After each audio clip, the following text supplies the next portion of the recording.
నువ్వు ఏ పార్టీలో తిరుగుతావు? అయితే టీఆర్ పార్టీగా ఇప్పటిదాకా ఉన్నా, కానీ మా ప్రతిపాదనలు కూడా పెట్టాం అప్పుడు. అసలు పెట్టాం. టీఆర్ఎస్ పార్టీ మొత్తం ఖతం అవుతా ఉంది కదా, ఇంకా వేరే పార్టీ చూసుకోకపోయారు ఆప్షన్ ఏమైనా ఉంటే? సమయం వచ్చినప్పుడు చూసుకుంటాం, కానీ ఇప్పుడు ఎందుకైనా మంచిదే.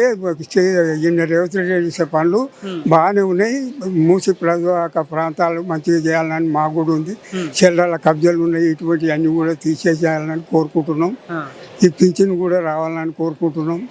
కానీ మేము చేసే ప్రయత్నం అయితే రేవంత్ రెడ్డి మంచి పని లేదు. 10 ఏళ్ళు మీ నాయకుడే ముఖ్యమంత్రి ఉండగా ఆయన చేయలేకపోయా. ఆనాడు మీ ముఖ్యమంత్రి చేస్తే అయిపోతుండే, కేసీఆర్ చేస్తే మూడోసారి మీరే గెలుస్తుండే కదా. ప్రతిపాదనలో పెట్టాం, కానీ మళ్ళీ మేమే వస్తాం కదా, తర్వాత చూద్దామన్న ఆలోచనలు ఉన్నాం, కానీ అది రివర్స్ అయిపోయింది.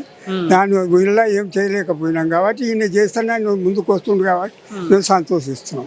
ఎప్పుడు మీరే గెలుస్తాం అనుకోరు మీరు? అనుకుంటాం కదా, సత్యదాకా నేనే బతున్నాను, ఆశతోటి ఉంటారు కదా ఎవరైనా. సరే, ఇప్పుడు నేనేమంటున్నా, మూసి ప్రక్షాళన చేస్తా నేను అంటా ఉంటే మళ్ళీ మీ పార్టీ వాళ్ళు ఇబ్బంది పెడుతురు కదా. ఇబ్బంది పెట్టుడు కూడా తప్పని మేము అనుకుంటున్నాం. అందరికి అట్లా లేదు, కొంతమందికే ఉంది, కానీ చేయాలనే ఉంది. అందరికి చాలా వరకు నీళ్ళు చేయాలనే కోరిక ఉంది. ఇప్పుడు ఈ మూసి వల్ల మీకు ఏమి ఇబ్బంది అవుతుంది? రోగాలు వస్తున్నాయి, మంచినీటి సరఫరా సరిగ్గా లేదు, ఫిల్టర్ తప్ప వేరే నీళ్ళతోటి రోగాలు, పుండ్లు అవి ఇవి అన్నీ వస్తున్నాయి. కాబట్టి అది కావాలని చాలా రోజులు 5-6 ఏళ్ళ నుంచి కోరుతున్నాం మేము. అటువంటి కానీ వేయలే. కేసీఆర్ కూడా వాదిస్తున్నాం, మేము అడిగినాం ఇట్లా చేయాలి అంటే చేద్దామని ప్రతిపాదనలు పెట్టి ఊరుకున్నాడు అంతే.